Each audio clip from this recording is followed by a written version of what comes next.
alegria podemos estar juntos aqui nessa noite. Deus abençoe a vida de cada um. Deus abençoe a vida do nosso pastor, sua esposa linda. 25 anos, bodas de prata, merece uma comemoração, hein? Coisa séria, hein? Deus abençoe. Eduardo e eu temos nutrido um carinho muito grande por essa igreja. Essa igreja é uma igreja viva, de membros saudáveis. A gente percebe a manifestação viva do corpo de Cristo aqui na terra, através desse organismo vivo que é a IBTA. Deus abençoe. É um privilégio poder estar aqui numa segunda-feira. Olha para quem está do teu lado e fala assim para essa pessoa: tu é muito crente. Tu é muito... Mas Camila, muito crente quanto? Olha assim para ele e diz: esquece. Esquece, é muita coisa. Não dá, não tem referência. Que coisa linda. A palavra do Senhor, ela diz que aqueles que me buscam de madrugada me acharão. Calma, eu não estou dizendo que a gente vai atravessar a madrugada, não. Mas o texto, na verdade, significa aqueles que me buscam primeiro, aqueles que me buscam cedo, aqueles que me dão prioridade. É isso que o texto está dizendo. Aí eu penso que numa maioria de cristãos reunidos aqui nessa noite, muitos de nós que estamos aqui fomos cultuar ao Senhor ontem, sim ou não? E existem algumas pessoas que pensam: não, no domingo já está bom, vou lá amanhã fazer o quê? Mas você pensou diferente, você pensou: quanto mais melhor, eu quero mais de Deus, né? E a palavra do Senhor, ela é muito clara sobre esse seu comportamento. Disse o profeta Isaías: benditos são os que vêm em nome do Senhor. Olha para alguém aí e diga: você é uma bênção. Agora não demonstre falsa humildade nem falsa modéstia. Olhe para ele e diga: eu sei. Pegue sua Bíblia aí, vamos ler juntos a palavra de Deus. Abra comigo a sua Bíblia no Evangelho de Jesus, segundo escreveu João. Eita, tem mistério, é? Evangelho de Jesus, segundo escreveu João, capítulo de número 21. Oh, aleluia. Aleluia. Deus abençoe. Eu tinha que falar alguma coisa, né? Vocês estavam aqui esperando, não? Me perdoa. Ó, arrebentarem. Meu Deus do céu. Aplauda de verdade, com vontade. Que ministério de louvor. Que caminho vocês nos proporcionaram. Existem pessoas que só cantam, mas vocês nos conduziram à adoração. Deus abençoe. Você é o tecladista? Vai embora não, bora ficar aí. Baterista, tu é o baterista? Vai embora não, bora ficar aí. Faz assim, ó, vai lá no banheiro e volta rapidinho. Vocês devem estar desde cedo aí, né? Vocês vão descansando que daqui a pouco a gente chama de novo. Tá bom? Vocês estão bonitos, vieram chique hoje. Coisa linda. Quem encontrou o texto de João, capítulo 21, versículo 14, diga amém. Diz assim o texto: era a terceira vez que Jesus se manifestava aos seus discípulos, depois de ter ressurgido dentre os mortos. Vou ler de novo. Era a terceira vez que Jesus se manifestava aos discípulos, depois de ter ressurgido dentre os mortos. Então, que vez era essa que Jesus se manifestava, gente? Isso. Continua aqui comigo no verso 15. Depois de terem comido, Jesus perguntou a Simão Pedro: Simão, filho de João, amas-me mais do que a estes? E ele respondeu: sim, Senhor, tu sabes que te amo. Disse-lhe Jesus: apacenta os meus cordeiros. Tornou a perguntar-lhe: Simão, filho de João, amas-me? E ele respondeu: sim, Senhor, tu sabes que te amo. E disse-lhe Jesus: apacenta as minhas ovelhas. Perguntou-lhe pela terceira vez. Completa aí para mim, por favor, igreja. Perguntou-lhe pela terceira vez: Perguntou-lhe pela Simão, filho de João, amas-me? E Simão entristeceu-se por Jesus ter lhe perguntado a terceira vez, amas-me? E respondeu Simão, Senhor, tu sabes de tudo, tu sabes que eu te amo. E disse-lhe Jesus, apacenta as minhas ovelhas. Diga amém por essa palavra. Senta dando glória a Deus aí. Oh, aleluia. Oh, aleluia. Aleluia, aleluia. Aleluia. Eu vou contar de 1 a 3. Quando eu disser 3, você vai liberar uma palavra que determina o rumo profético daquilo que Deus nos confiou como resposta, como direção, como apontamento dele para a nossa vida nessa noite, tá bom? Quando eu disser 3, você vai olhar para quem está do seu lado e vai dizer assim para essa pessoa: quanto maior a intimidade, maior o confronto. Tá bom? Quanto? Calma que eu não contei até 3 ainda. Quanto maior a intimidade, maior o confronto. É 1, é 2, é 3, diga aí. Verdade. Verdade. E deixe-me lhe dizer algo. Com Deus é a mesma coisa. Essa é a realidade da nossa vida diária. Você já deve ter percebido. Por exemplo, as discussões mais tensas que você tem na sua vida são com as pessoas mais íntimas da sua convivência, sim ou não? Existem coisas que você só fala para o seu marido, você não fala para mais ninguém. Existem coisas que você só ouve do seu esposo, não ouve de mais ninguém. Se outra pessoa às vezes falasse para você o que ele fala, dava briga, de sair na mão, de dizer que desrespeito, que ousadia. Existem filhos aqui que só toleram e só ouvem o que ouvem se vierem da boca da sua mãe, da boca do seu pai. Inclusive a gente meio que já aprendeu desde criança uma resposta quase pronta. Se alguém que não usufrui do mesmo nível de intimidade querer usufruir do mesmo nível de autoridade e falar alguma coisa que não deve pra gente. Eu me lembro que quando criança eu ainda ouvia as crianças responderem assim: você não é minha mãe, você não é meu pai. Era um jeito de confrontar, apesar do abuso, né? A gente não está concordando com isso. Os mais novos não devem responder os mais velhos, mas era um jeito de dizer assim: eu não vou te obedecer, eu não vou te ouvir, porque você não tem o direito de exigir de mim o que você está exigindo.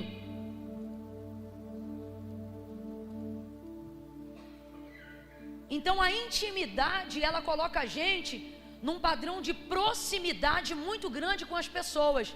É por isso que nesses últimos dias você já deve ter percebido que as pessoas têm se agradado muito mais de viverem um relacionamento digital.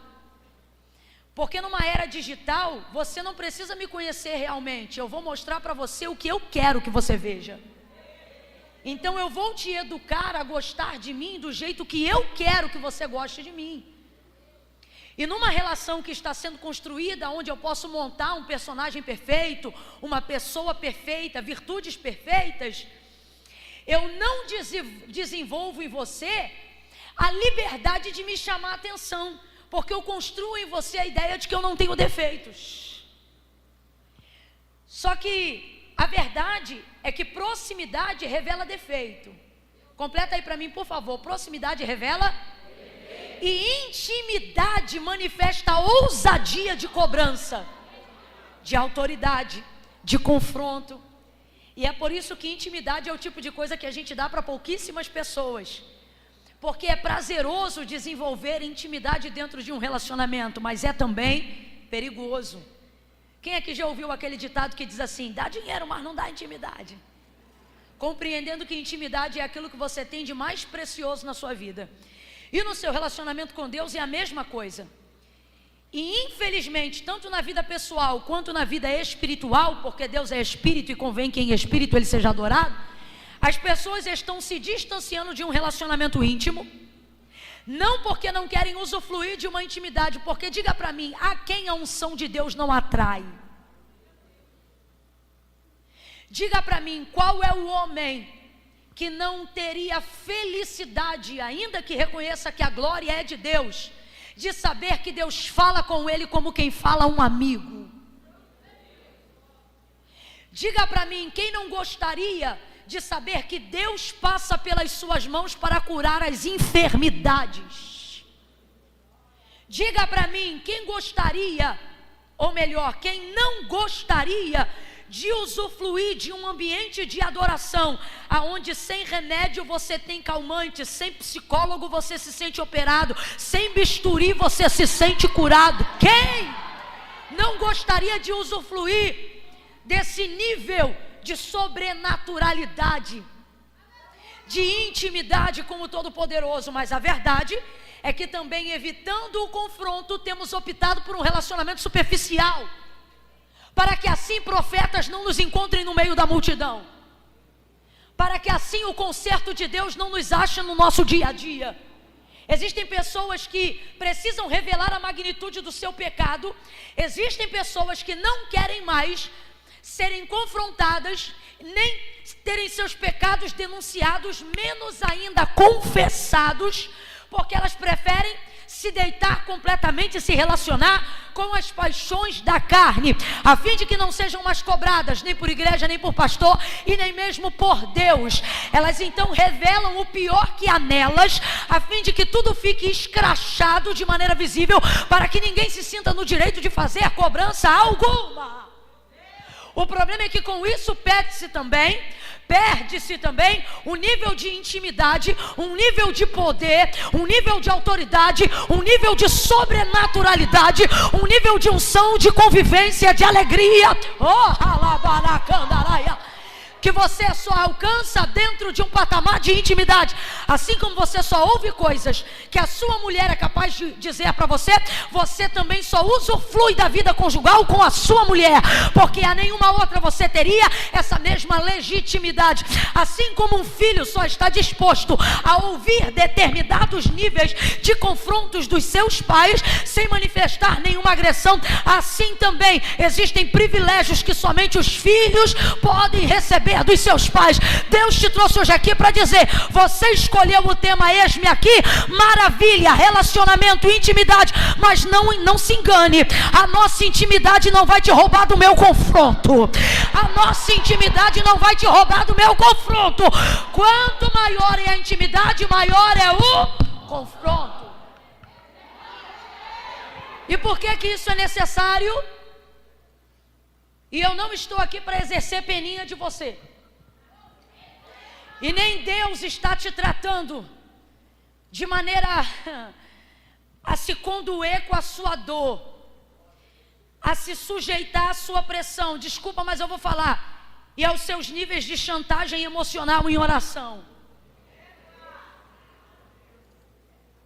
A palavra de Deus é muito clara. A quem muito é dado, muito será. Ao invés de reclamar da pressão, você deveria agradecer a proporção. A pressão é equivalente ao que Deus te entregou. Eu disse que a pressão é equivalente ao que Deus? A pressão é equivalente ao que Deus? Por isso Deus espera mais de você do que dos outros. Por isso Deus espera uma postura diferenciada de você, que às vezes não exige dos outros. Por isso que quando Deus te confia uma palavra profética, os covardes ficam sentados dizendo assim, ai que Deus levante outro, ai que Deus levante outro, ai que Deus levante outro. Os profetas se levantam e entregam. Você tem vivido um tempo de pressão, aonde Deus te entrega palavras e a sua carnalidade quer que você haja com covardia, dizendo que Deus levante outro, e você tem reclamado da unção, tem reclamado do peso ministerial, você tem reclamado do chamado, você reclama dos sonhos que Deus te dá, das batalhas espirituais que Ele te permite viver, você tem reclamado dos questionamentos e das angústias que o chamado te coloca, as bifurcações espirituais que a pressão de não ter coragem de tomar uma decisão sem o respaldo de Deus te coloca, porque irmão, a nossa angústia toda, ela está está baseada na certeza de que não guiamos nós a nós mesmos, mas que estamos sepultados para si próprios e vivos para Cristo. E isso cria em nós muita angústia na nossa vida diária. Por quê, Camila? Porque você não compra sem orar, não vende sem orar, não namora sem saber se é o que Deus quer, não noiva sem saber se é a vontade de Deus, não troca de igreja sem saber se Deus deu direção. E isso vai te colocando em pontos de pressão, porque se você fosse pipa voada, tu tomava a decisão que viesse na telha, mas não, tu não dá um passo sem que o Senhor te dê a direção. Isso te coloca em bifurcações espirituais, isso eleva o seu nível de pressão e de tensão emocional, espiritual e por que não dizer física. Existem pessoas que estão aqui que estão com auxílio de alguns medicamentos, porque o nível de visão e de proporção do seu chamado foi tão elevado que também comprometeu ou envolveu, é a palavra correta, envolveu o seu físico. E alguém começa a pensar, se é de Deus esse chamado, não era para essa pessoa estar tão abalada. Se é de Deus esse chamado, não era para as coisas estarem tão tensas, não era para ter choro de angústia, não era para ter aflição. Meu irmão, é justamente ao contrário. É por causa da proporção do chamado e da grandeza da visão que espírito, alma e corpo estão envolvidos. É a Deus não chamou a sua mente apenas, Deus não chamou seu coração apenas, e Deus não quer te usar como um peão apenas na sua casa. Deus está dizendo, eu estou alinhando toda a estrutura do seu ser, espírito, alma e corpo. E a organização da tricotomia do ser, ela está baseada na comunicação de Deus para nós, exatamente na mesma ordem que está escrita na palavra. Não é corpo, alma e espírito, também não é alma, espírito e corpo, é exatamente na ordem que eu disse outrora, espírito, alma e corpo. Então vamos lá. Quem governa o espírito, ele comunica para quem? Para a alma. E quem reage à comunicação do que a mente e o coração já entendeu? Então, se você já teve a comunicação do espírito, já aceitou, recebeu, se subordinou na sua alma, a única coisa que falta agora é você envolver o seu? Envolver o seu? E o que é o corpo? Execução daquilo que Deus entregou, essa matéria que serve para isso, para você desenvolver aquilo que já aconteceu na sua cabeça, aquilo que já está pronto dentro do seu interior.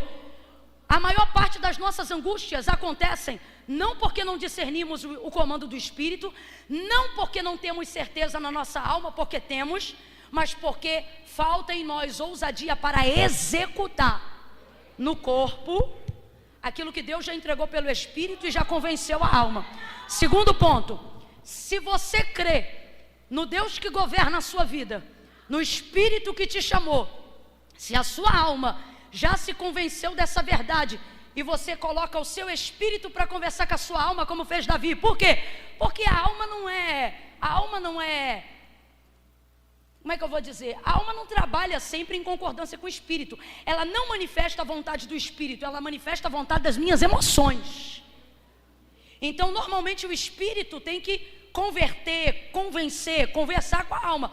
É por isso que Davi, ao orar, também salmodiava dizendo assim: por que te abates, ó minha alma? Por que te perturbas dentro de mim? Quem está conversando com a alma de Davi? O Espírito do Senhor que habita em Davi, a parte consciente, a parte que não fica em frangalhos emocionais, a parte que chega para governar e dizer: você sabe quem manda, você sabe que sua vida tem controle, você sabe que você tem um pai. A alma está doida para surtar, a alma está doida para...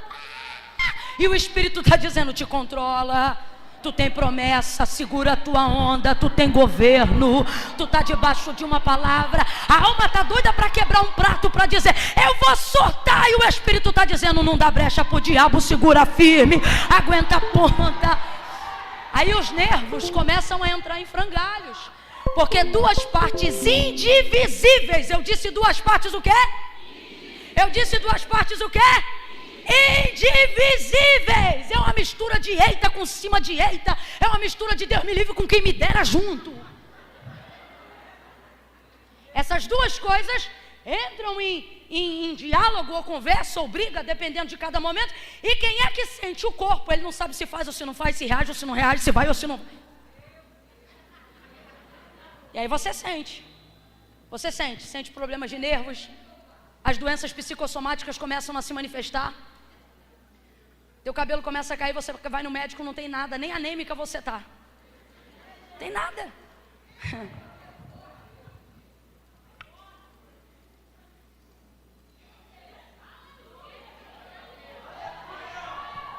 E quem não entende a força de um chamado, entenda isso aqui, quem não entende a força de um chamado, vai sempre te confrontar com palavras confortáveis para te tirar desse ponto de pressão. Mas e se eu te disser que nessa noite Deus te trouxe aqui para dizer, eu não vou te tirar da pressão, porque é nessa pressão que eu vou te treinar, que eu vou te afiar. Ei. Meu Deus, eu estou sentindo uma unção poderosa de Deus aqui. Fica chateado comigo não, mas segura a mão de quem está do seu lado, por favor. Faça isso, coloque o seu corpo para obedecer um comando da palavra. Não, Camila, mas quem está falando é você. Mas não falo por mim, falo pelo Espírito. Crede em Deus e estareis seguros. Crede nos seus profetas e prosperareis. Segure a mão da pessoa que está ao seu lado. Atenda esse comando. Faça seu corpo obedecer isso. Diga assim para esta pessoa: a pressão não vai diminuir, é você que vai crescer.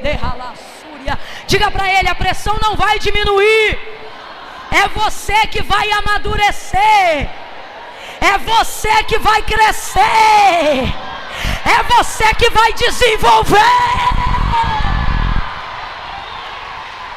Aleluia! Porque você foi chamado, você foi chamada, e Deus não vai abrir mão de você.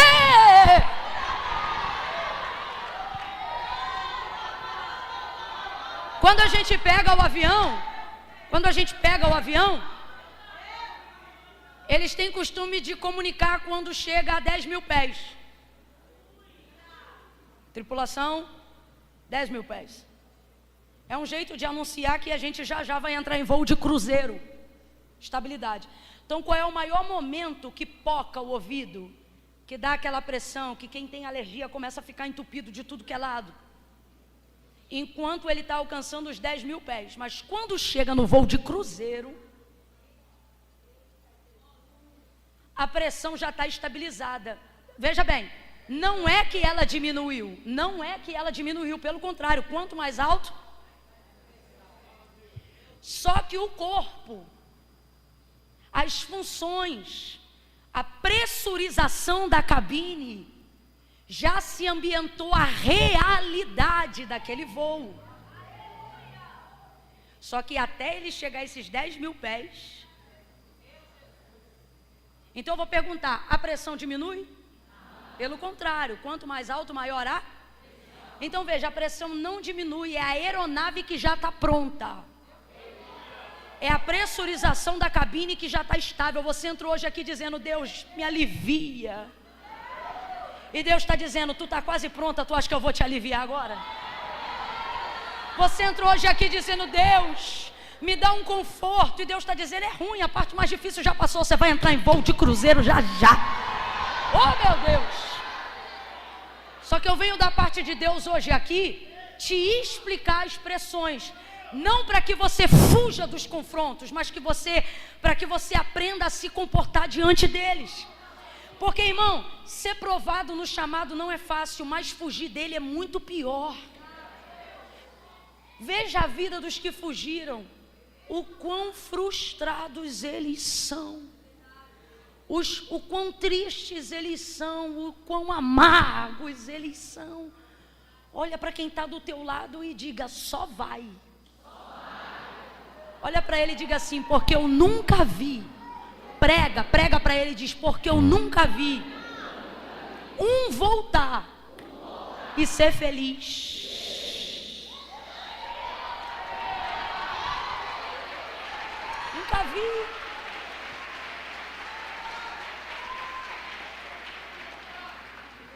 Nessa noite o Senhor falou comigo sobre Pedro, porque ele ele tem similaridades muito próximas às nossas, há uma identificação muito real com o chamado da vida real.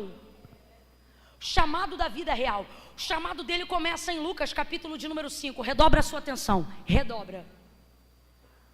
Em Lucas capítulo 5, a epígrafe do texto diz: a pesca maravilhosa, provando que na verdade Jesus não foi ali para fazer milagres.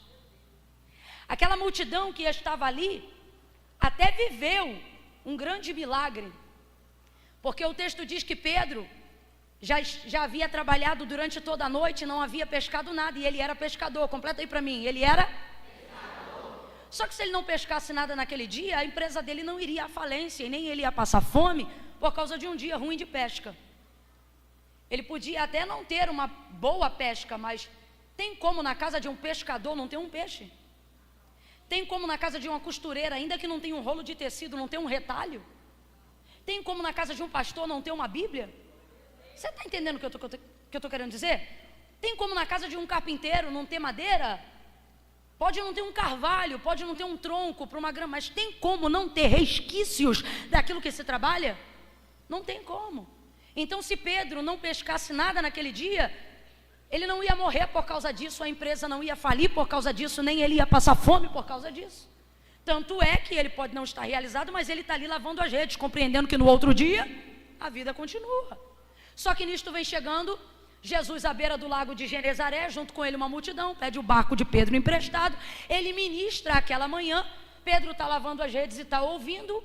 Quem ouve Jesus não consegue desprezá-lo, porque os próprios fariseus e até as pessoas que estavam acostumadas a ouvirem a lei na sinagoga, ao ouvirem Jesus falar a lei que eles já estavam acostumados a ouvir, ficavam maravilhados, porque eles diziam: ele fala o que a gente já sabe, mas ele fala como quem tem autoridade. Ninguém consegue desprezar, você pode até odiar, mas ser indiferente a ele, nunca. Ninguém consegue ser indiferente à presença de Jesus. E ele começou a ministrar. Pedro vai ouvir, gera expectativa em seu coração. Ele não sabe que Jesus é o Filho de Deus, ele acredita que está diante de um rabi, de um mestre da Galileia. E aí o texto diz que Jesus vai em direção a ele e diz assim: voltai ao mar alto e lançai as vossas redes para pescar. E Pedro vai responder: mestre, veja, olha como ele reconhece a autoridade. Ele não sabe que é o Filho de Deus, logo ele também não sabe que Jesus está ali para convocá-lo. Mas ele reconhece a autoridade nele, dizendo: mestre, rabi, havendo trabalhado toda a noite, nada apanhamos, mas sobre a tua palavra. Uma expectativa foi gerada no coração de Pedro enquanto Jesus ministrava aquela manhã, porque a Bíblia diz que a fé vem pelo ouvir e o ouvir da palavra de Deus. Como é que um homem que já havia desistido de pescar agora vai obedecer a alguém que ele acabou de conhecer? Então ele gerou expectativa e reconheceu a autoridade na palavra que Jesus acabara de ministrar naquela manhã. Aí ele volta sobre a palavra do Senhor. Quando ele lança a rede, uma quantidade de peixes tão grande, tão grande, tão grande, que o texto diz que o barco quase ia a pique. Quase, vem comigo e diga quase. Você está entendendo? Todo mundo que Deus chamou vai viver um quase. O barco quase ia a pique. Agora responda para mim com inteligência: o que vale mais, o barco ou a rede? Isso, tem gente na dúvida. Vamos de novo. O que vale mais, o barco ou a rede?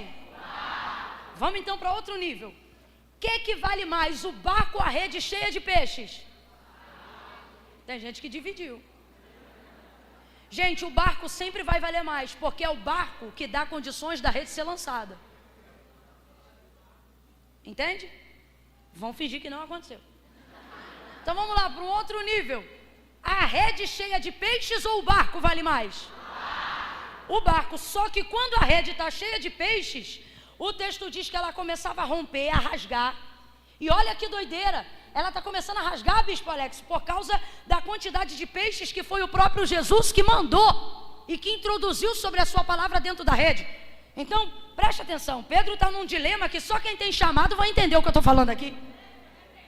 É quando aquilo que Deus te mandou buscar é mais pesado do que a estrutura que você tem para receber.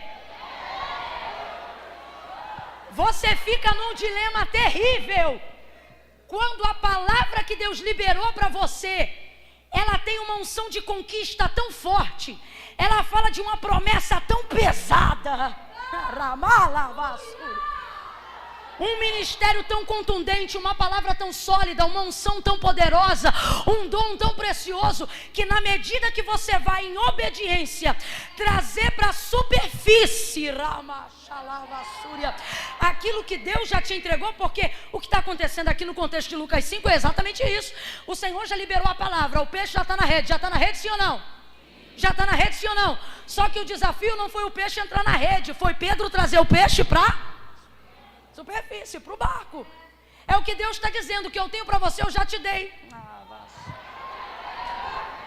A parte difícil não é crer no que eu te entreguei. A parte difícil não é receber o que eu te dei, é sustentar o que eu te entreguei, é trazer para a superfície o que eu te dei, é colocar isso num campo de tangibilidade, é colocar isso num campo de acesso concreto.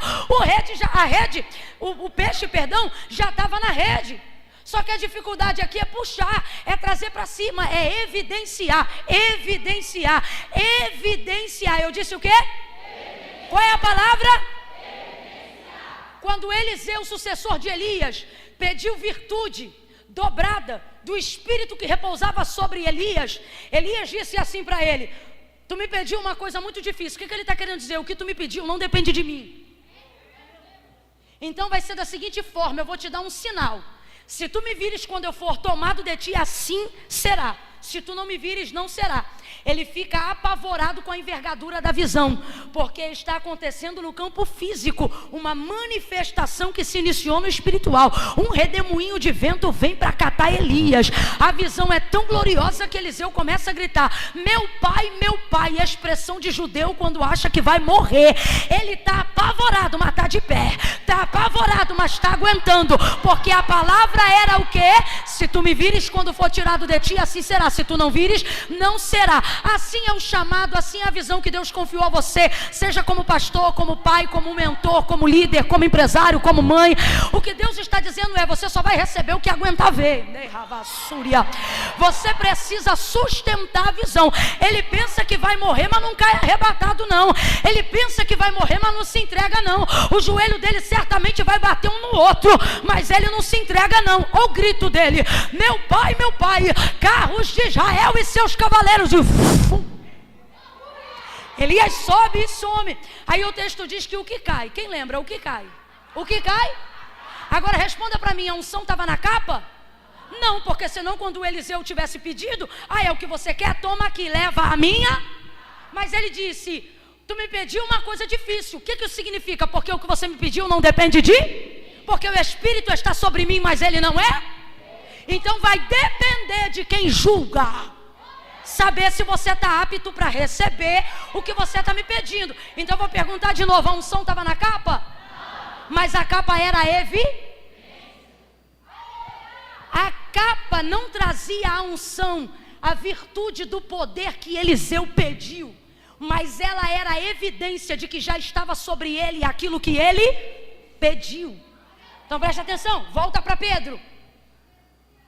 Aquele peixe é a evidência do que Deus está fazendo naquele momento, do que Jesus fez naquele momento. E esse é o maior desafio da nossa vida. Não é crer que Deus faz, porque está na nossa mão, a gente sente, o coração queima. O convite vem, do nada a porta abre, as pessoas contam. Deus desenha o nosso chamado diante dos nossos olhos e você não diz que não. A questão é o seguinte: vai poupar a estrutura com medo de afundar e vai soltar a rede, ou vai sustentar? Meu Deus. Vê quem está do teu lado, dá uma olhada bem, deixa ele perceber que tu está medindo ele, deixa. Dá uma olhada assim e pergunta para ele: tu solta ou tu sustenta? Ajuda ele e diz assim: tu tem cara de que aguenta. Pega a mão direita, bota o mais alto que você puder, coloca a esquerda na mesma envergadura, vai.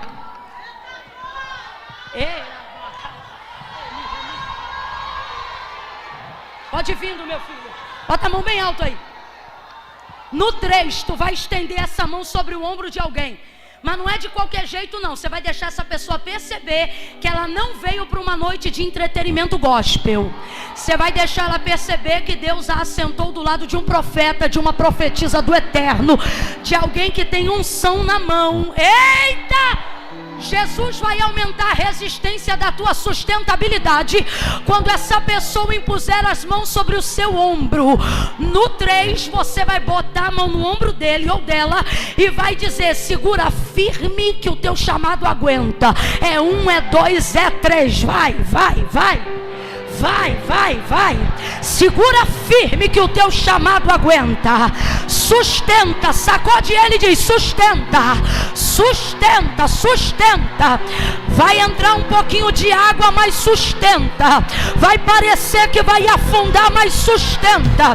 Vai parecer que vai divorciar, mas sustenta. Vai passar perseguição, mas sustenta. Tem dias que você vai sentir medo, mas sustenta. Tem dias que você vai precisar de um calmante, mas sustenta, sustenta, porque o Deus que te entregou a evidência também já mediu a tua estrutura. Esse barco não vai afundar, este ministério não vai afundar. A palavra que Deus te liberou não vai te levar a náufrago. Deus está criando uma plataforma firme e segura.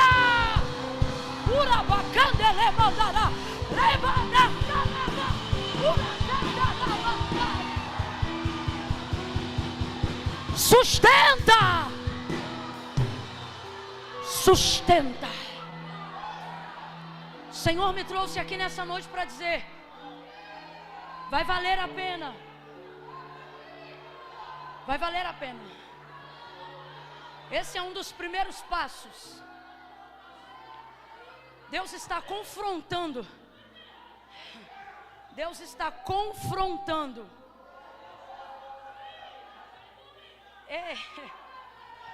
Você pensou que Deus ia chegar assim, ó. Você pensou que Deus ia chegar assim hoje, ó. E Deus está chegando assim. Bora!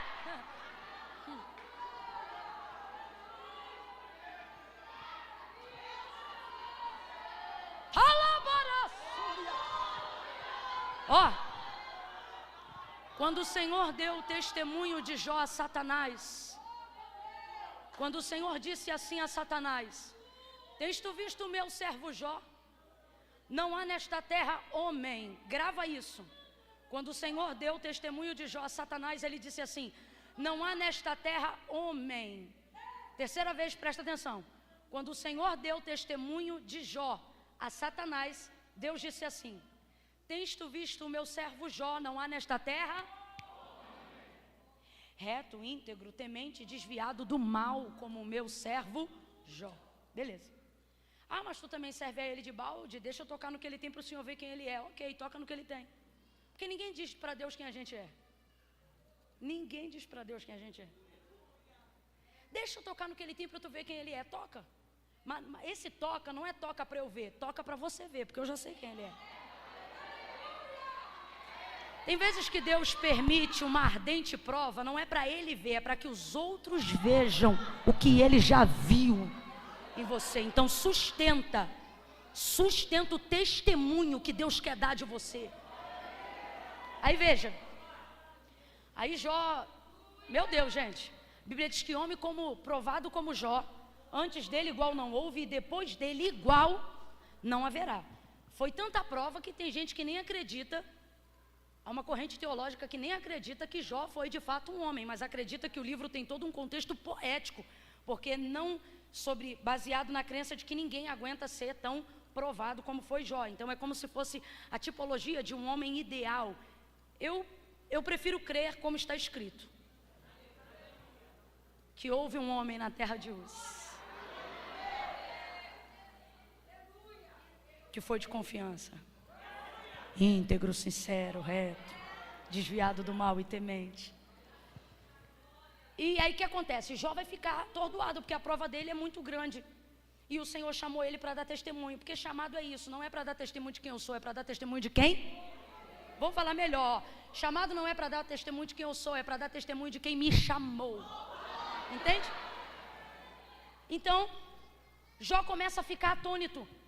Filho morreu, um monte de coisa aconteceu, tanta luta, tanta desgraça, tanto dilema. E ele começa a dizer, se eu defraudei alguém, se eu estou devendo, fala comigo. E ele começa a inquirir o Senhor. E ele faz aproximadamente 70 perguntas para o Senhor. Quando chega no capítulo 38, depois dos amigos terem falado, depois de Jó ter falado, Deus vem falar no capítulo 38 do livro de Jó. E Deus fala do 38 até o 41. Até o 42, na verdade. E aí ele vem falando.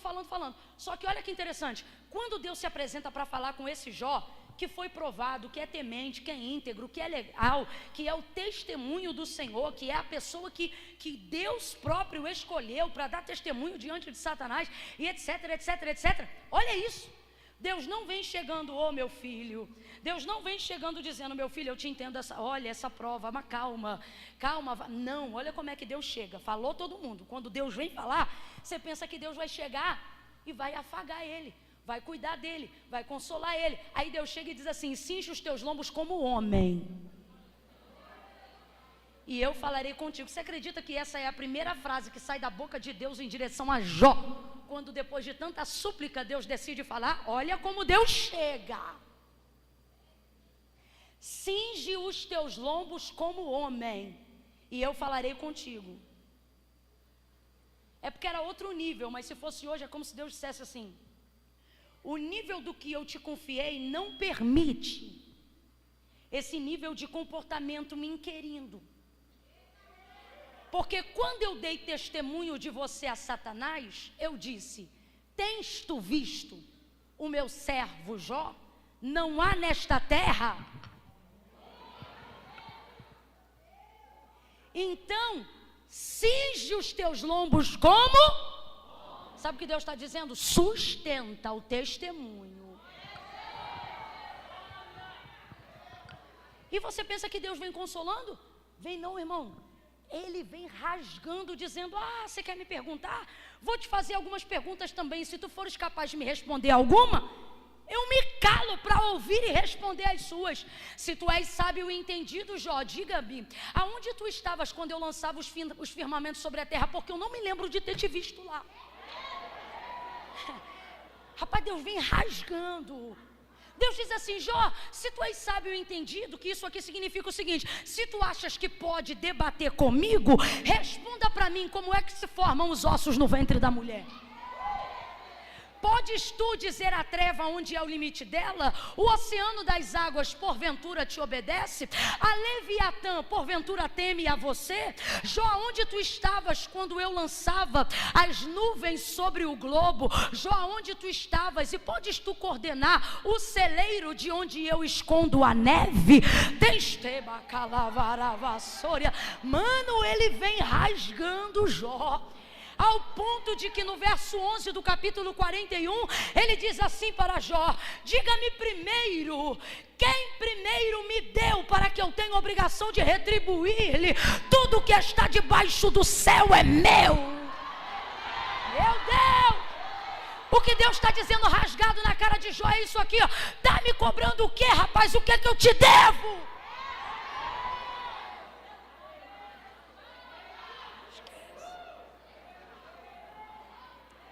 Cobrando o quê?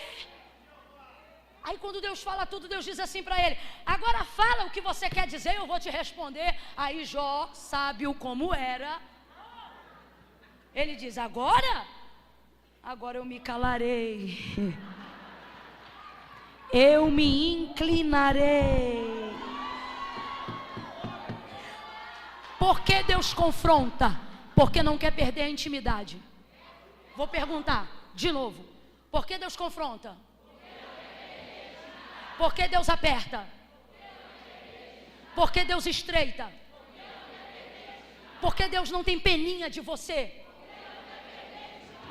Então quando a pressão aumentar, é Ele te trazendo para perto.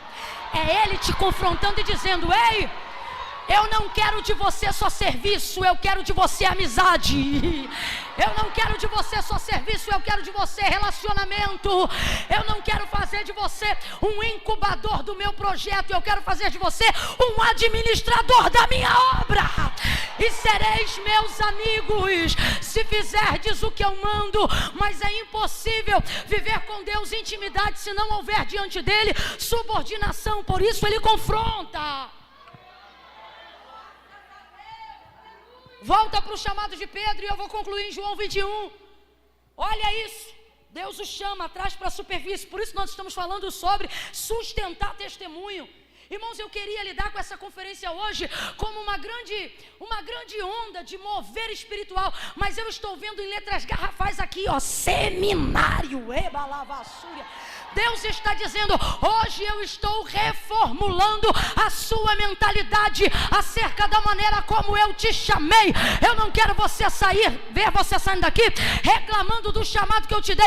Eu quero ver você sair daqui de cabeça erguida, peito estufado, dizendo, bendito seja o nome do Senhor, que me chamou, que me trouxe para perto, que quis fazer de mim o seu amigo, que quis usar a minha casa para dar testemunho, que quis usar o meu nome para dar testemunho.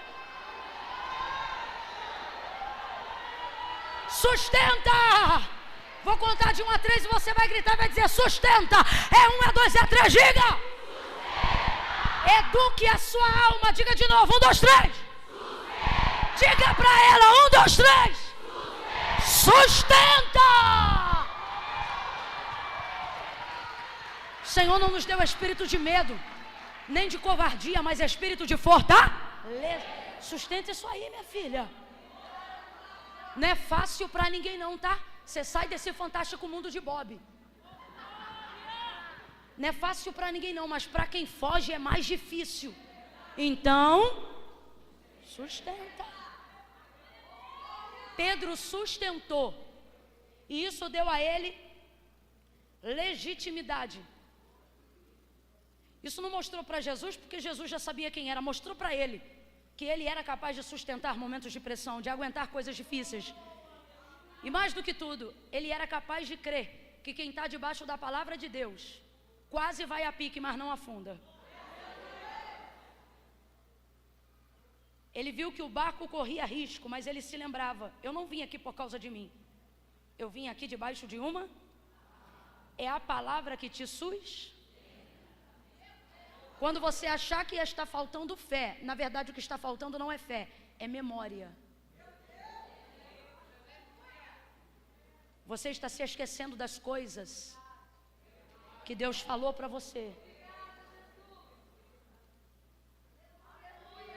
Por isso traga a tua memória nesta noite as coisas que Deus disse a seu respeito, as coisas que Deus disse a respeito da tua casa, da tua família. E quando alguém disser, solta a rede, está quase afundando, você vai dizer, não, eu sustento porque eu estou debaixo de uma palavra.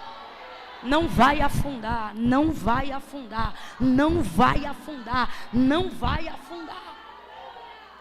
Trouxe para a superfície, manifestou a evidência.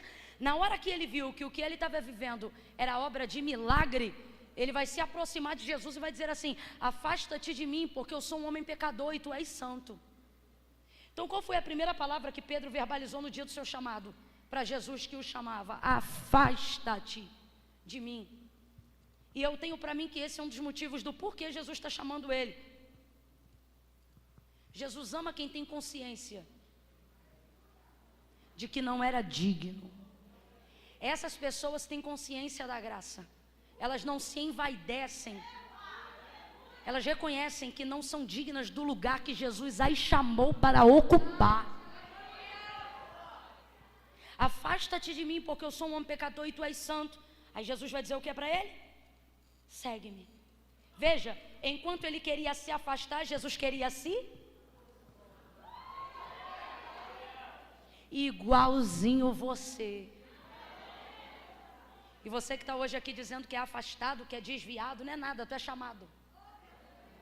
Desviado não frequenta culto segunda-feira, uma hora dessa. Não, Camila, mas é que eu só venho de vez em quando. Teu peito está gritando constância diante de Deus. Eu nunca vi uma pessoa dizer que é de qualquer maneira numa segunda-feira na casa de Deus, uma hora dessa. Você já podia ter levantado e ter ido embora há muito tempo, não tem arma na tua cabeça. Você sabe que não vai ter comida de graça no final do culto. Você só está aqui por causa de uma coisa: palavra de Deus. Você prova com isso que você sustenta. Aí você quer meter para mim aqui agora que você é desviado, que você é afastado, que você não... Você veio hoje aqui no culto só para dizer afasta-te, e ele veio hoje no culto só para dizer segue-me. Quanto mais ele queria se afastar, mais Jesus o queria aproximar, porque foi ali para chamá-lo. Uma vez chamando, largou rede, largou tudo e seguiu. Seguiu e vai viver agora 3 anos e meio de mentoria com Jesus, irmãos. Irmão, 3 anos e meio de mentoria com o verbo vivo. Onde ele deita, você deita, o que ele come, você come, e tudo que ele fala, você consome. Daqui a pouco o teu jeito está parecendo com o dele. É muita intimidade. Completa aí para mim, é muita intimidade. Jesus está dizendo: eu não te chamei porque eu queria fazer de você uma projeção universal. Eu só te chamei porque eu queria que você andasse mais perto de mim. Você tem que entender que a força e a motivação do chamado é isso. Não é sobre ter foto em cartaz, não é sobre expulsar demônio. A maior prova do que eu estou te falando é que quando os discípulos voltaram bem-sucedidos de uma parte do seu chamado na obra de libertação, eles voltaram maravilhados dizendo: Senhor, os demônios se sujeitam ao teu nome, nós acabamos de expulsar um montão. Aí olha, Jesus vai dizer o que para eles? Não se alegrem por causa disso, se alegrem porque o vosso nome está escrito no livro da vida. Ou seja, não é pelo que vocês podem fazer contra eles, é pelo tanto que vocês podem ficar comigo, usufruir de mim. A alegria deve estar nisso. Quem está entendendo, diga amém. Então veja, 3 anos e meio, daqui a pouco Pedro está andando como ele, falando como ele, se comportando como ele. Porque intimidade e proximidade não revela só defeito, ela também desenvolve ambiente de hábitos semelhantes. Quando você ouve muito alguém, ou anda muito com alguém, ou fica muito com essa pessoa, você acaba pegando os trejeitos dessa pessoa, os bordões dessa pessoa, a maneira dessa pessoa, sim ou não? É natural da convivência. Só que Jesus vai dar uma despertada em Pedro na celebração da última ceia, porque ele será capturado e será levado ao Calvário. Então ele vai dar para ele uma palavra de ordem, vai dizer: olha, Simão, Simão, Satanás te pediu para peneirar como trigo, mas eu roguei ao Pai por ti, para que não desfaleças a tua fé. Então quando tu te converteres, fortalece os teus irmãos. Veja, não é porque foi chamado que já está convertido. A arrogância de quem esquece que não é digno do chamado faz essa pessoa pensar que ela já está totalmente pronta. O que mais derruba as pessoas que Deus chamou, o que mais derruba as pessoas que um dia disseram eis-me aqui, é a arrogância de acharem que já estão prontas só porque foram escolhidas. Pedro acabou de cear. E Jesus está dizendo para ele: Satanás está te cirandando como trigo, mas eu roguei ao Pai por ti. Olha o que Jesus está dizendo. Jesus está dizendo: eu intercedi por você, para que o inimigo não te toque, porque você não está pronto. É isso que ele está dizendo. Ele te pediu como trigo, você não está pronto, é trigo novo. Mas eu roguei ao Pai por ti, para que você não seja provado agora. Por quê? Porque ele não está pronto para ser provado, para que não desfaleças a tua fé. Agora é aqui que pega. Então, quando tu te converteres, gente, está na cara, não estou inventando não. Então, quando tu te converteres, aí eu te pergunto, Pedro já estava convertido? Mas já tinha sido chamado? Mas já estava convertido? Mas já tinha sido chamado? Mas já estava convertido? Já era escolhido, sim ou não? Mas já estava pronto? Mas já era escolhido? Mas já estava pronto? Não são dogmas, não são ritos, mas é um coração contrito e quebrantado, um espírito voluntário Presta atenção que eu não vim pregar heresia.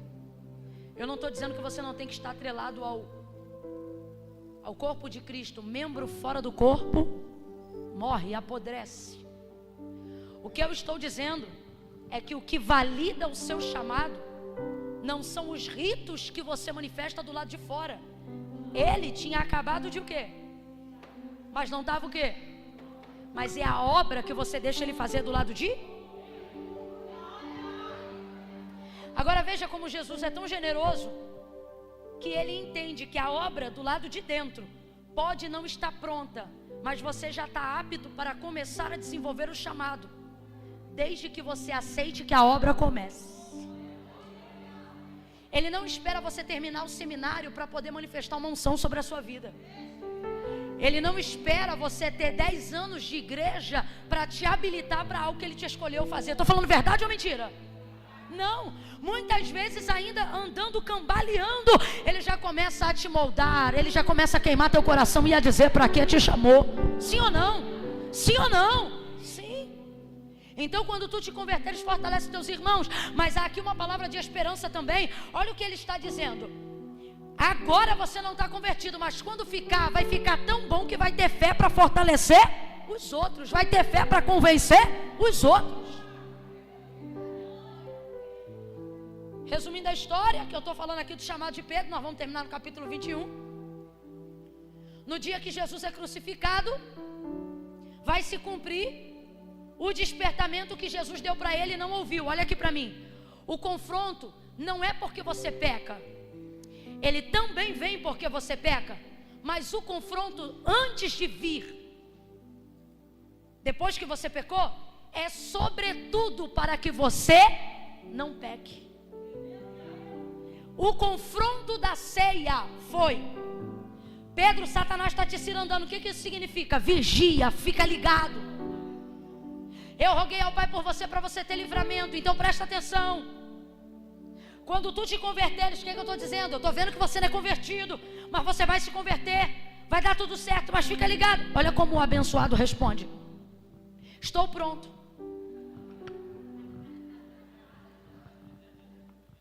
Estou pronto para ir contigo até a prisão e a morte. Tudo que Jesus acabou de dizer é: vigia, porque você ainda não está. Se tu não está nem convertido, o que fará? Pronto.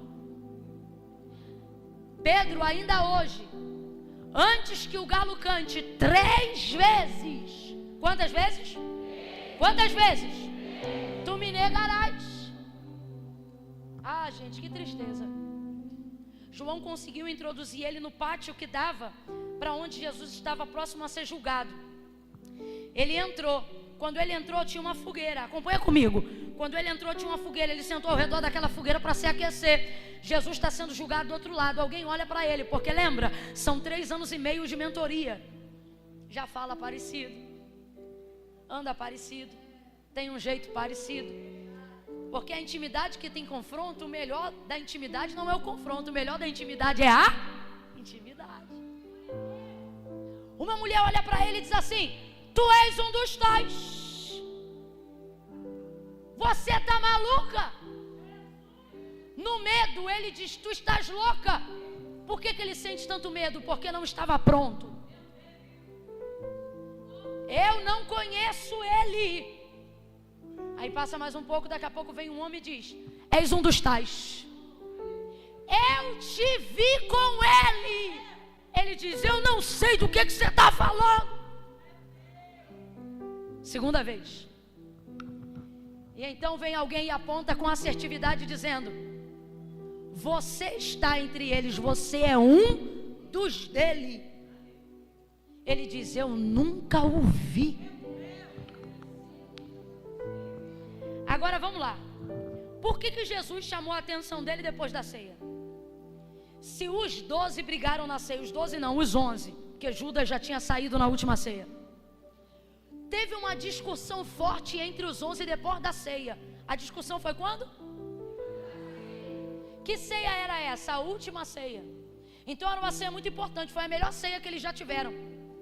Jesus usa essa ceia como parâmetro da próxima que teremos. Aleluia. Essa ceia foi tão boa, porque Jesus dirigiu a ceia, Jesus pregou na ceia e Jesus cantou na ceia. Ah, gente, você não entendeu, não? Imagina você vindo para esse culto aqui hoje, alguém perguntando assim para você: quem vai pregar? Aí você: quem vai dirigir o culto? Aí você: Jesus. Aí a pessoa pergunta assim: tá, mas quem vai pregar? Aí você diz: Jesus. Aí a pessoa diz assim: tá, mas o louvor tá com quem? Tu acredita que ele vai cantar também? Imagina um culto onde o homenageado é também o celebrante. Imagina um culto onde o ministro é o próprio ministério. Eu não consigo imaginar uma ceia. Ainda bem que está chegando perto aquele dia. Imagina, Jesus prega, corpo, cálice, e o texto diz que depois que eles terminam de cear, ele canta. Camila, imagina Jesus cantando depois da ceia. Ia ter que me catar capar, irmão. Jesus canta. Aí olha o que o texto diz: quando ele diz que vai se ausentar, eles começam a discutir. Que ridículo. Sabe qual era o motivo da discussão? Uma vez que Jesus vai se ausentar, quem entre eles será o maior? Ai, que vergonha. Jesus nem se ausentou ainda e eles já estão brigando para saber quem vai liderar no lugar dele. Aonde Jesus está, ninguém compete. Aonde Jesus está, ninguém disputa. Aonde Jesus está, ninguém briga por posição nem por cadeira. Ele é o maioral. Aonde Jesus está, nós devemos nos comportar como João Batista: que eu diminua, que eu diminua, que eu diminua, que ele cresça, que eu desapareça, que ele apareça. Mas aí, quando Jesus chama a atenção de Pedro, você entende o porquê dessa discussão. É porque estão tudo ceando, mas ainda não são. Tu que briga antes do culto acabar, tu já é crente, mas ainda não é convertido. Tem gente aqui que vai chegar em casa hoje, quando vê a louça já começa a gritar. O marido pergunta: tu veio do culto? Tu veio da onde? A pessoa não entende. Ó, aí Jesus vai dizer assim: no meu reino, o maior é o que serve. Jesus está dizendo: não há problemas em querer ser grande no meu reino. O problema é a motivação pela qual você quer ser. No meu reino você pode ser grande, mas a única maneira de chegar a esse lugar é servindo o menor. Veja isso. Os 11 discutiram. Olha o que o texto diz: e por causa disto houve forte discussão entre eles. Alguém ficou vermelho, a veia do pescoço de alguém se levantou. Ó, depois da ceia, que bate-boca, hein? Aí Jesus chega, acaba com a discussão, mas só chama a atenção de um. Quem? E não chama ele de Pedro, chama ele de raiz de origem do seu nome. Sabe o que ele está dizendo?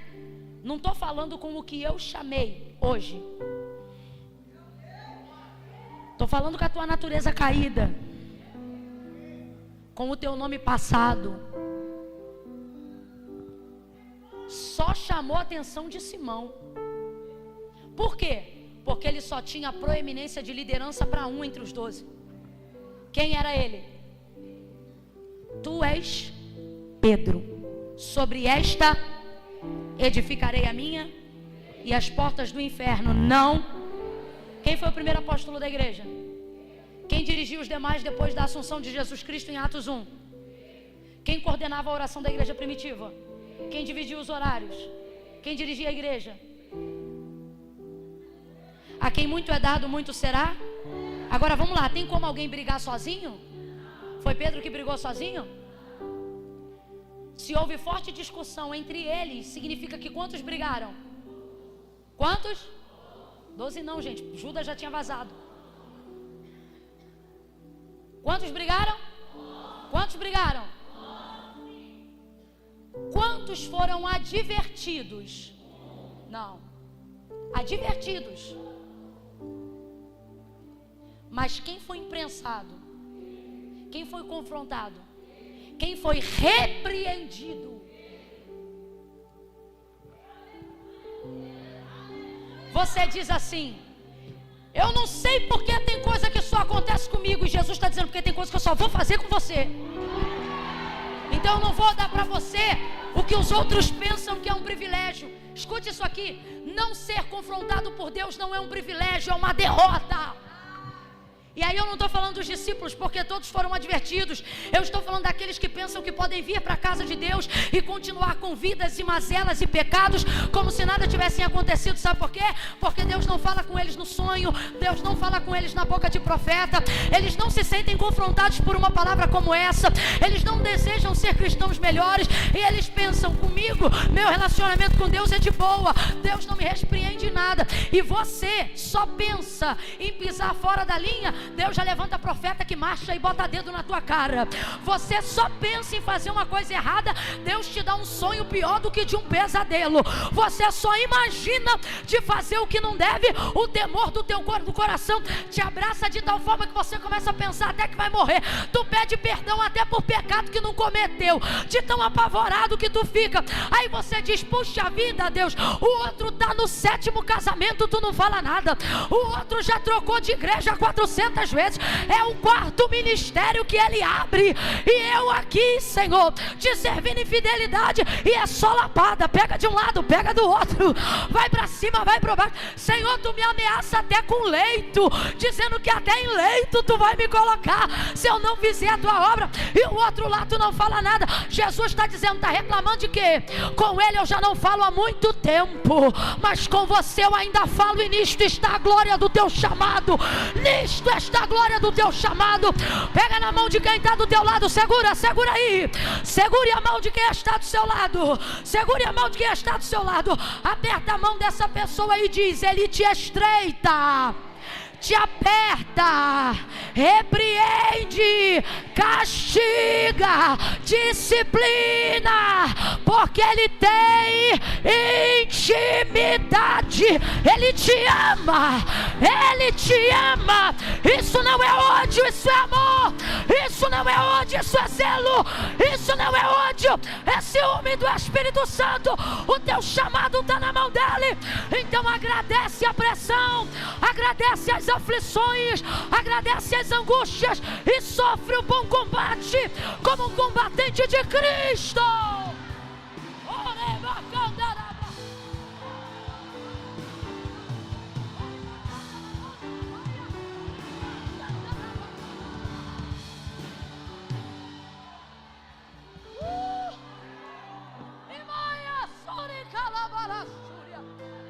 Há uma palavra de ordem nessa noite aos escolhidos, e esta palavra é: sustenta.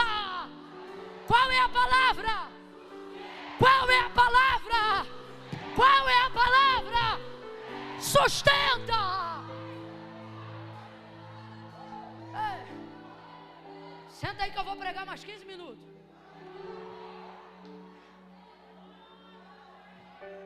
Sustenta.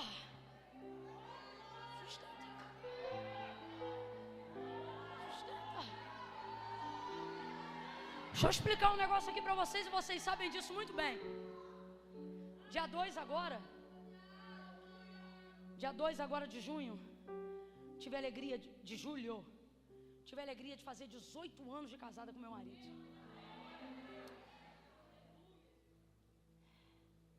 Quando é que ele vai estar aqui, pastor? 17 de agosto. Ele, eu posso dizer, após mim virá um que é maior do que eu.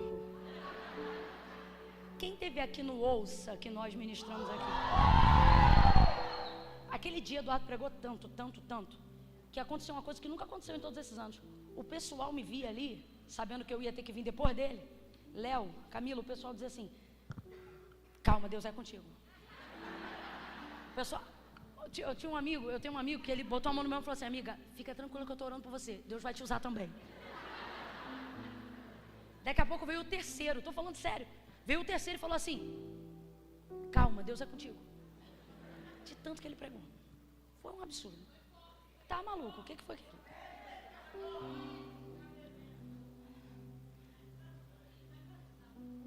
Uma bênção. Homem de Deus. Meu. Até me distraiu, mulher. O que eu ia falar?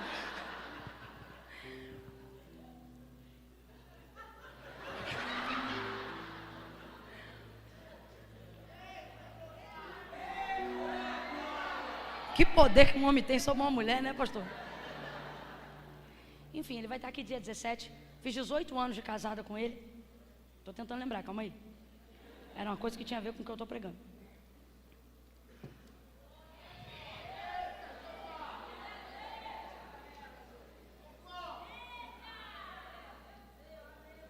Vou sustentar, não vou mudar o tópico não.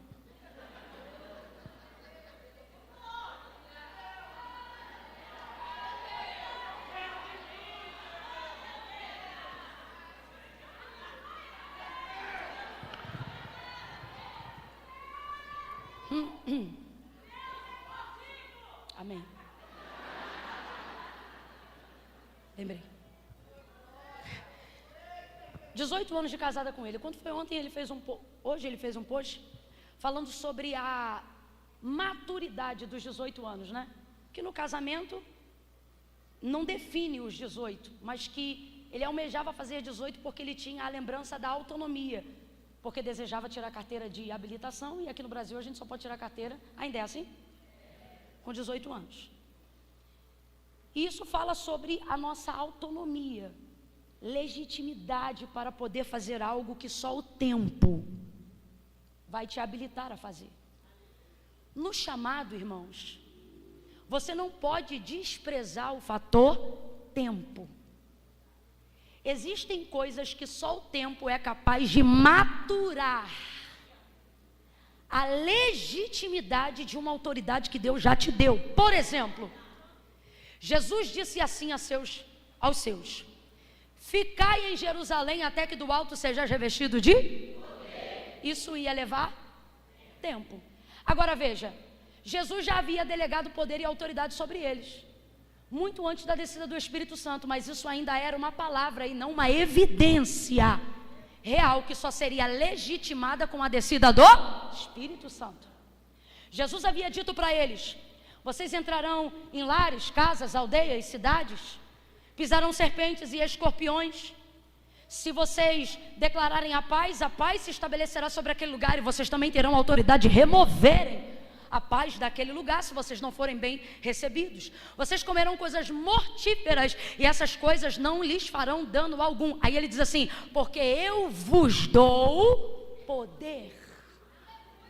Mas eles saíram dali na hora e começaram a praticar aquilo que Jesus havia liberado? Não, porque havia uma ressalva. A evidência da execução, do cumprimento desta palavra ia levar um pouco de... E esse tempo seria determinado pela descida do Espírito Santo. Ficai em Jerusalém até que do alto seja revestido de... Aí ele diz: e só então ser-me-eis testemunha, Judeia, Samaria e até os confins da terra. Tem gente que está aqui angustiado porque ainda não está vivendo a materialização e a evidência do seu chamado. E Deus te trouxe hoje aqui para dizer: o eis-me aqui vem antes da materialização.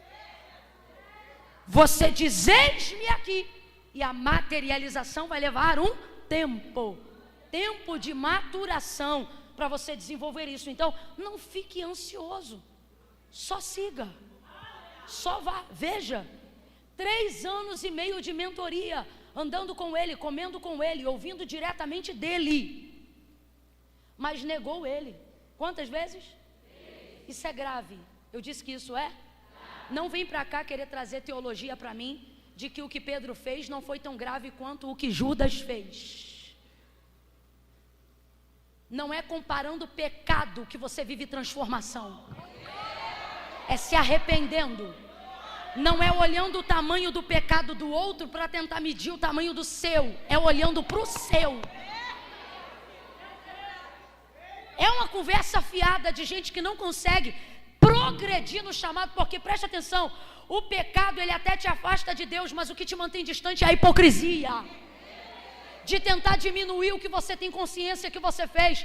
E o que eu acho lindo, e por isso Pedro foi o escolhido para que o Espírito Santo ministrasse ao nosso coração essa palavra, por isso ele foi o escolhido para essa noite, porque ele não diminui aquilo que ele fez, ele entende a gravidade do que ele fez. Depois de ter negado Jesus 3 vezes, parece cena de filme. O texto diz que Jesus vai saindo, quando o galo canta, ele negou a terceira vez. Aí antes do galo cantar, ele negou a terceira vez. Aí o galo canta. Aí vem Jesus passando. O texto diz que o olhar de Jesus foi por cima do ombro e bateu de frente com o olhar de Pedro. A primeira pessoa que Pedro viu depois de negar Jesus foi Jesus. O texto diz que diante desse cenário, ele saiu dali e foi chorar amargamente. Completa para mim, por favor, igreja. Ele foi chorar? Ele foi chorar? Você precisa sentir quando você não tem atitudes à altura do teu chamado. Ah, mas o outro não faz metade do que eu faço. Isso não é sobre o outro. Eu vou te falar a verdade. O pecado de Pedro não foi tão distante do pecado de Judas. Mas a maneira como eles se comportaram colocou um em cada polo do outro.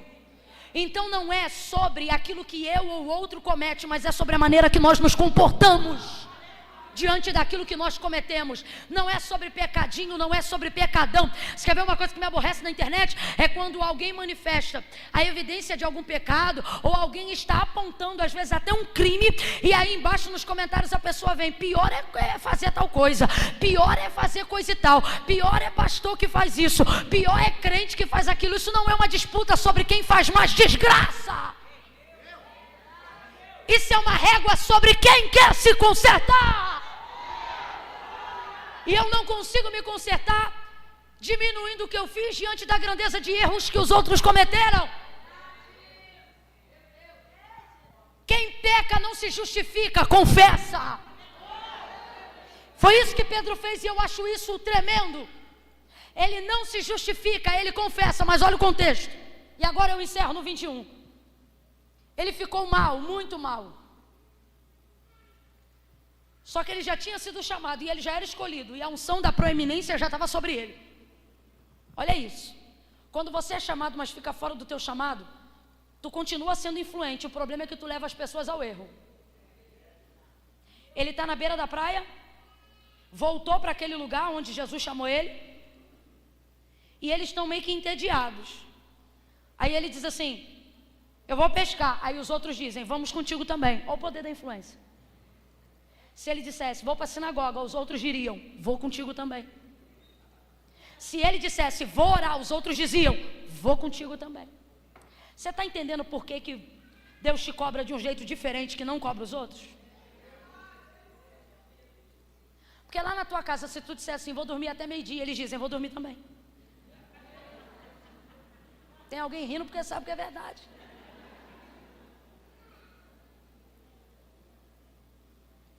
Deus está dizendo para você: é por isso que eu não te permito alguns luxos.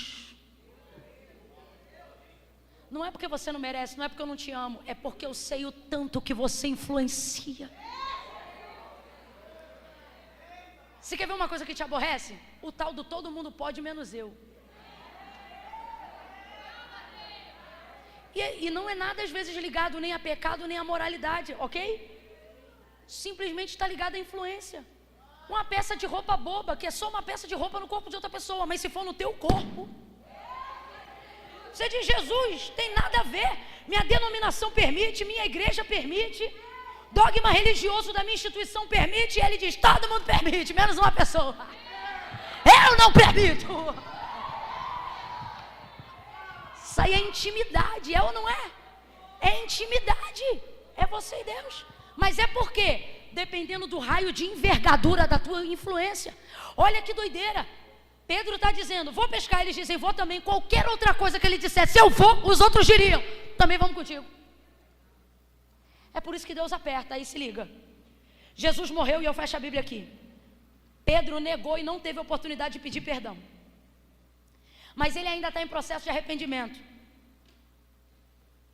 Jesus ressuscita dentre os mortos no terceiro dia. Pior do que pecar contra Jesus, sem ter podido pedir perdão, é saber que quem eu devia voltou dos mortos.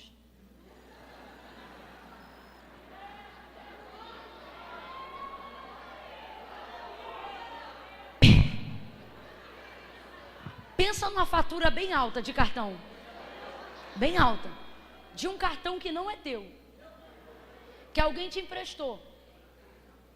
Mas alguém disse, ó, morreu, o pessoal lá vai anular, o óbito vai chegar lá, acabou. Um exemplo louco. Você diz, puxa vida, que feio, mas eu também não tinha dinheiro para pagar. Aí você pensa assim, não tinha dinheiro para pagar, puxa vida. Ai, que triste, meu Deus, que vergonha. Ah, meu Deus, que vergonha. Meu Deus, não paguei, meu Deus, fulano morreu e eu devendo. É horrível, sim ou não? Aí você pensa isso na sexta, no sábado, no domingo de manhã, Maria Madalena entra na tua casa onde tu está escondido e diz assim, Jesus ressuscitou. Vocês conhecem aquela música da Midian que diz assim, não sei se me alegro ou choro, não sei se eu choro ou me alegro. Mais ou menos isso, aquela mistura de Deus me livre com quem me dera, Deus me livre, quem me dera, Deus me livre, quem me dera. Imagine, Jesus aparece a primeira vez na casa, aonde Pedro e os demais estavam juntos. E ele não faz cobrança, ele chega e diz assim, Pai seja convosco.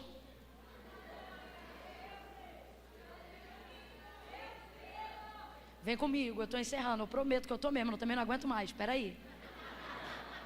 Ele entra dentro da casa, Pai seja convosco. Cobrador, uma das funções do cobrador é não te dar, não te dá paz.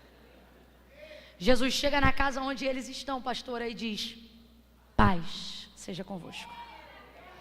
E a paz de Jesus foi ele mesmo que disse, não é uma paz como a de vocês. Ele diz, a minha paz não é como a paz que o mundo dá. A minha paz excede todo entendimento. O que Jesus está dizendo? Minha paz não tem lógica. Tipo, tu está devendo e está em paz. É lógica. Paz seja convosco. Maravilha, trouxe paz. Jesus tocou no assunto? E ele tocou? Lógico que não. Simão. Segunda vez ele aparece na casa de novo, por causa da incredulidade de Tomé que não estava lá da primeira. Volta ele naquela casa. Segunda vez ele chega e diz, paz seja convosco. Todo mundo, paz. Shalom. Jesus comentou alguma coisa? E Pedro comentou? Ninguém falou? Se eu sou Pedro, eu penso, não vou comentar. Esqueceu. Vai ver que a morte no processo da ressurreição reciclou. Acabou. Ele não comentou, eu não comentei. Está tudo em? A gente mexe em coisa que está em? Mexe? Fala a verdade, mexe? É ruim, o outro faz de som, se você faz egípcio e diz, vambora. É ou não é? É ou não é? Mas com quem tem intimidade não passa nada. Quando a tua mulher diz assim pra você, não, tá tudo bem, tranquilo. Do nada, pode passar um dia, 2, 3, 4, ela diz assim, engraçado.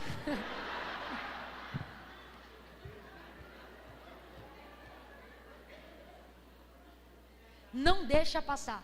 Quando você tem intimidade com a pessoa, nenhum olhar você deixa passar. Pode não falar na hora, pode não falar depois, mas depois você comenta aquele dia, aquele negócio lá, o que foi aquilo? Estou mentindo, gente? Não, se você tem intimidade, você não deixa passar. Você diz assim, olha, por que você quer continuar tendo trânsito livre na intimidade? A não ser que você comece a levantar um muro invisível, sim ou não? Aí você se aproveita dessas coisas para já, não chega para lá, sim ou não? Não vem de sonsice, sim ou não? Mas quando você quer continuar tendo tráfego de intimidade, você não deixa passar? Se eu te disser que Deus te parou nesse culto até agora, te encheu de paz, de poder, de unção, mas vai te despedir daqui dizendo, não vou deixar. Sabe aquelas feridinhas que você pensou, nem dói mais? Ele diz, não dói porque eu não arranquei a casca. Você vai ver quando eu arrancar a casca.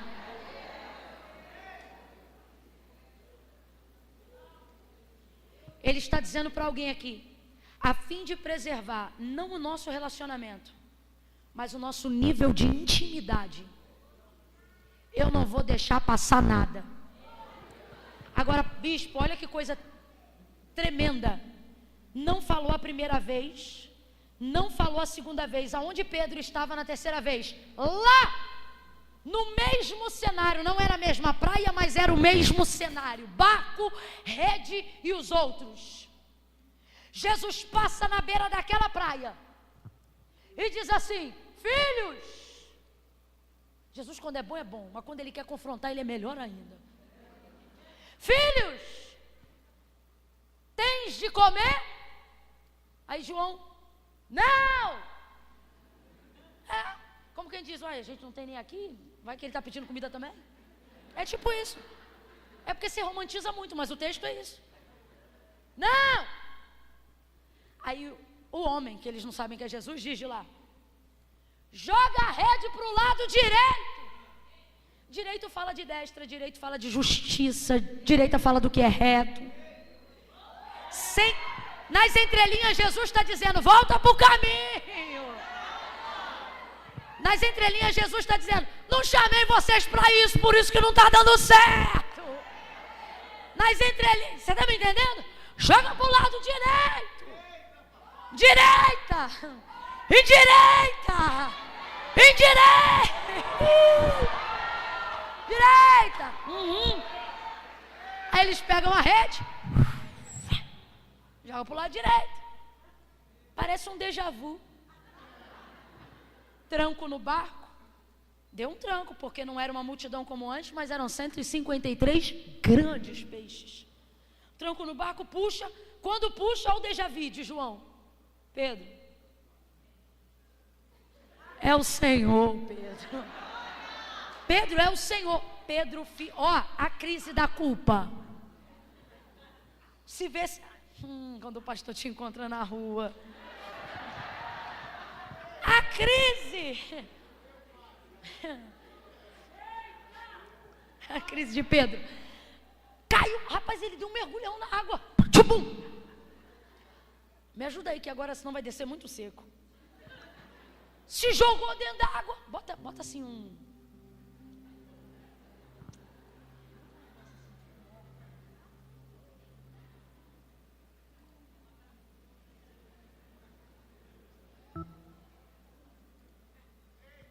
Glória a Deus. É isso aí mesmo. É isso aí mesmo. É isso aí mesmo. Isso, igual aquelas igrejas americanas. Ele falou assim: não tem mais, eu dou um jeito. E ele era exatamente isso. Direita, jogou, puxou. Vem meu baterista no pratinho. Isso. Segurou. Sustentou não, se jogou. Já foi, deu um climão. Sustentou. Gente, eu não sei vocês, mas eu não sei o que ia ser da minha vida sem os músicos da casa de Deus. Culto com eles é outra coisa. Sempre seja grato aos músicos da casa de Deus. Sempre, sempre, sempre. Eles elevam para outro nível. Pode ver, todas as vezes que você deu um salto da cadeira, não foi quando eu preguei, foi quando eles reagiram.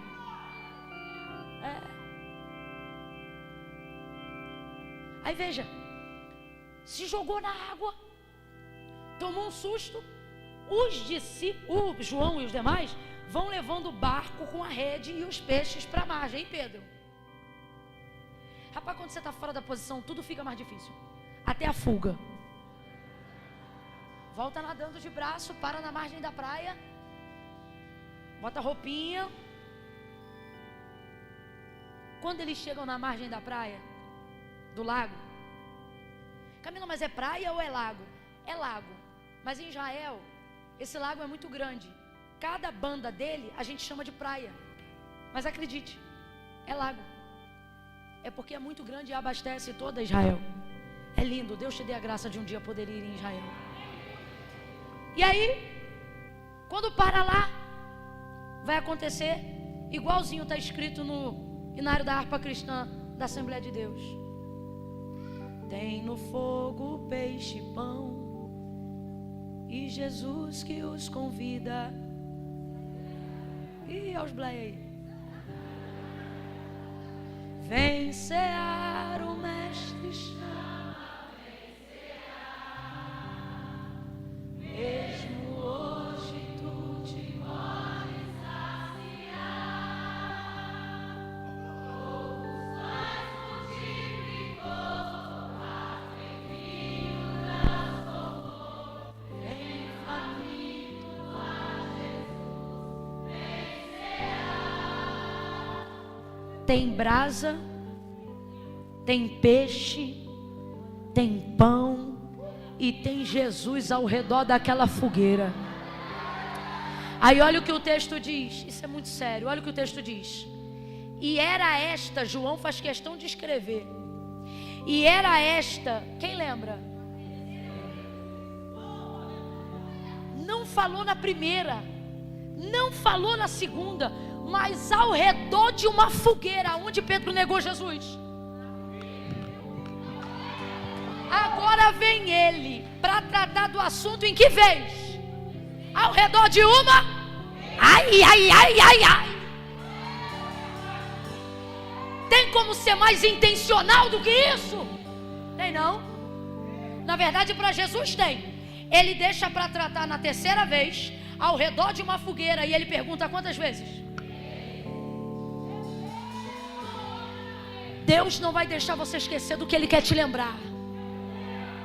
Existem coisas que você fez lá atrás e você quer botar no bojo do Pai. Perdoados estão os meus pecados. E Jesus está dizendo: você não é todo mundo, tem coisa que não vai passar, nós vamos tratar. Agora eu te pergunto, Jesus já perdoou Pedro, sim ou não? Jesus está magoado com Pedro? Ofendido com Pedro? Ressentido com Pedro? Então Jesus não vai confrontar Pedro por causa dele, de Jesus. Jesus vai confrontar Pedro por causa de quem? Porque senão isso vai ser um problema no ministério dele. Isso vai ser um problema na chamada dele. Isso vai ser um problema na... Entenda, as coisas que Jesus está desentulhando, confrontando, te inquietando, te inquirindo, te incomodando, não é porque elas são um problema para Ele, é porque Ele sabe que se Ele não confrontar, elas serão um problema para você, elas serão um problema para o exercício do teu ministério. Por isso Ele vai ser intencional. Na terceira vez, ao redor de uma fogueira, Ele pergunta 3 vezes: Pedro, tu me amas? Senhor, eu te amo. Segunda: Pedro, tu me amas? Senhor, eu te amo. Estou parafraseando, porque a variação do grego muda, mas o ponto principal que eu quero atingir é este aqui. Pedro, tu me amas? Você leu comigo. Ele não ficou triste pelo que Jesus perguntava, ele ficou triste porque Jesus fez a mesma pergunta ele entendeu na hora. Isso aqui não é uma pergunta aleatória, ele está sendo intencional. Eu vim como profeta de Deus aqui nesta noite, de dizer que nesses 5 meses que faltam para terminar o nosso ano, Jesus será intencional em todos esses meses, porque as coisas que carregamos e que atrapalharam a nossa vida e ministério até hoje, não vão atravessar 2023 com a gente, elas serão resolvidas. Seja profeta para alguém aí agora e diga para esta pessoa: este ano, tá fraco, seja profeta, diga: este ano Jesus vai tratar tudo. Ele não vai deixar passar nada, não vai passar nada, não vai passar. Ele faz a ferida, mas ele também liga. Ele mata, mas ele também faz viver. Ele abate, mas ele também exalta. Ele está dizendo: eu vou confrontar, mas também vou te consolar. Eu vou denunciar, mas também vou te sustentar. Eu vou te ajudar a confessar esse pecado, mas também vou caminhar contigo no processo de restauração dele. Não vai passar nada. Fala para os 3 aí, anuncia, diga: não vai passar nada. Esse ano não passa nada. Passou 2021, passou 2022, passou, mas de 2023, assim diz o Senhor, este ano não vai passar nada. Eu vou passar um pente fino na tua vida espiritual, e tudo que estava impedindo, atrapalhando, tolindo o teu chamado, vai ser resolvido. Não é vergonha, é solução. Agora olha como Jesus é lindo. O confronto dele é regado de paz. As 2 vezes que veio, trouxe guerra, disse paz. seja convosco. Sabe o que ele está dizendo? A única pessoa capaz de lidar com seus traumas, de lidar com sua dor sem lhe deixar traumatizado sou eu. Eu consigo, o Senhor está dizendo para alguém aqui, tocar em uma dor antiga sem trazer um sentimento de trauma novo. Por isso eu vou tratar com você. Deus está dizendo isso a alguém. Eu vou tratar com você. Vou tratar com você as dores que a tua mulher não conhece, mas eu conheço. Eu vou tratar com você. E se eu te levar a um nível de exposição, saiba, a exposição é momentânea, meu perdão é permanente. A exposição, o constrangimento é momentâneo, a minha libertação é permanente. Quando ele ouviu Jesus perguntar a terceira vez, tu me amas? Ele sabia porque estava perguntando, aí ele respondeu diferente. Tu sabes. A amargura voltou toda. Tem coisa que você pensa que está resolvido só porque não toca mais no assunto, mas é tocar no assunto que você vai ver que não está resolvido. E é por isso que Jesus está dizendo, não deixei os vizinhos tocarem, não deixei tua família tocar, mas eu vou tocar.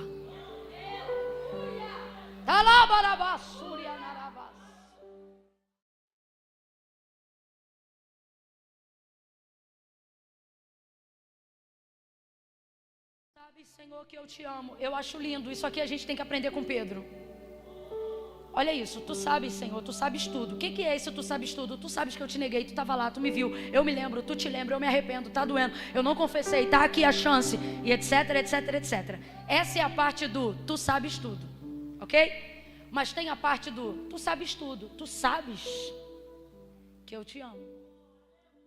Sabe o que ele está dizendo?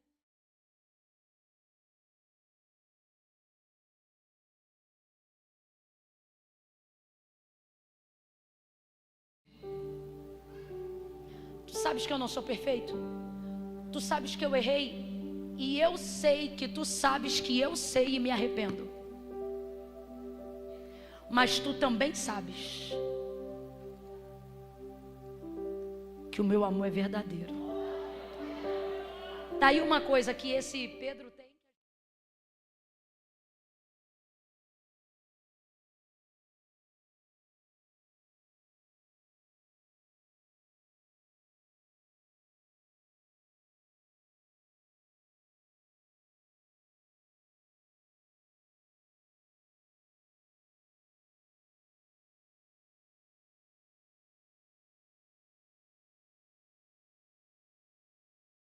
Para mim, como foi que Pedro morreu? Crucificado. E por que foi de cabeça para baixo? Porque ele pediu, dizendo, eu não sou digno de morrer a mesma morte do meu Senhor. Vira a cruz de cabeça para baixo. Ele preferiu aumentar o nível de tortura, porque reconhecia que não era digno. Quando ele dizia que estava pronto, ele estava pronto? Quando ele disse que não era digno, ele estava pronto?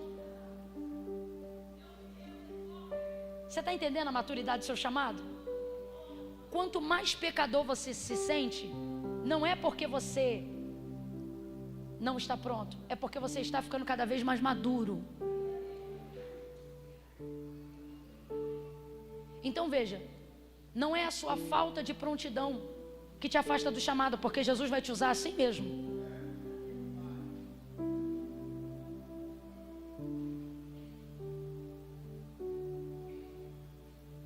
É a falta de humildade, de entender que a gente não tem que ser perfeito, a gente só tem que ser sincero. Sabe qual é o problema? Você quer unção igual.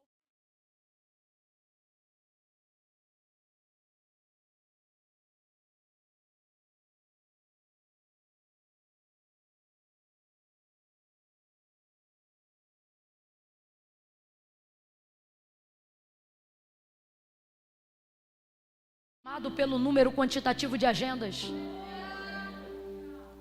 mas é pela nossa intimidade. Então veja bem, com quem você consegue ser mais íntimo? Com quem consegue ser mais sincero com você? Sim ou não? Sim ou não? Se só você conta as coisas da sua vida para alguém e esse alguém só ouve e não te conta nada, para de contar. Confiança é via de mão dupla. Só você conta, ele não conta nada, então meu filho, segura a tua onda. Se tu conta um podre seu e ele não conta 2, não conta mais nenhum teu. Não conta. Sinceridade, intimidade. Jesus não disse para ele, vai ficar no banco 1 ano. Jesus o promoveu. Aí isso buga. Aí o Espírito Santo falou para mim algo que é difícil de falar na igreja, mas eu vou ter que falar. O Senhor disse assim para mim: conjunto de regras, normas é importante. Disciplina, repreensão. Irmão, sem regra isso aqui não é mais uma instituição santa, menos ainda religiosa. Tem que ter, ok? Porém, o que traz a disciplina é a consequência do seu pecado. Porque o arrependimento não traz consequência, traz promoção. Acredite nisso. Como Jesus está trabalhando com a motivação, porque diferente de nós, Ele conhece o coração das pessoas. Quando Pedro admitiu o que fez, mas manifesta o seu arrependimento, Jesus não diz para ele, 3 anos fora do corpo de Cristo. Jesus não diz para ele, não vai mais ser o apóstolo da igreja, porque tinha que dar o exemplo e foi o primeiro a negar. Não, olha o que Jesus diz: apacenta as minhas ovelhas. Isso é promoção, sim ou não? Sim ou não? Jesus está validando a liderança que já havia confirmado lá atrás. Ele está dizendo, eu entrego para você, é na tua mão que eu vou dar, é com você que eu estou contando. Isso é promoção. Jesus está dizendo, ei, o pecado vai sim trazer consequências, as decisões erradas vão sim trazer consequências, mas o seu arrependimento vai te levar a lugares mais altos. O seu arrependimento vai te fazer sublimar todas as consequências que você teve que viver em razão do que fez. Então olha para quem está do teu lado e diga assim, se Jesus tratar, vai ter consequência. Mas se você se arrepender, vai ter promoção. Pega a mão dele, pega a mão dela, profetiza aí, entrega essa palavra. Diga assim, ainda este ano, Ministério de Louvor pode ir vindo. Ainda este ano, profetiza, crente, diga, ainda este ano vai haver promoção. Então deixa ele tratar, deixa ele confrontar, deixa ele tratar. Quem reconhece que tem algo do que se arrependeu hoje aqui, fica de pé num salto dessa cadeira. Comece a pedir ao Senhor, Senhor, me conduz ao arrependimento verdadeiro, me conduz ao arrependimento sincero. Ô gente, qual era a pregação de João Batista? Porque é chegado o reino do céu. Olha isso aqui. O que traz o reino? Língua estranha? O que manifesta o reino? Arrependimento. Olha o que ele dizia: produzir, pois, para si. Sabe o que ele está dizendo? Quando você se arrepende, sabe quem é o maior beneficiado? Produzam, pois, para si frutos dignos de... E ele gritava, arrependei-vos. Arrependei-vos, porque é chegado o reino de Deus. Arrependei-vos. Arrependei-vos. Sabe qual é a minha oração hoje aqui? Que o Senhor nos leve a um arrependimento verdadeiro, a uma consciência plena de que verdadeiramente não somos dignos. Não há mérito em nós, mas há disposição em obedecer.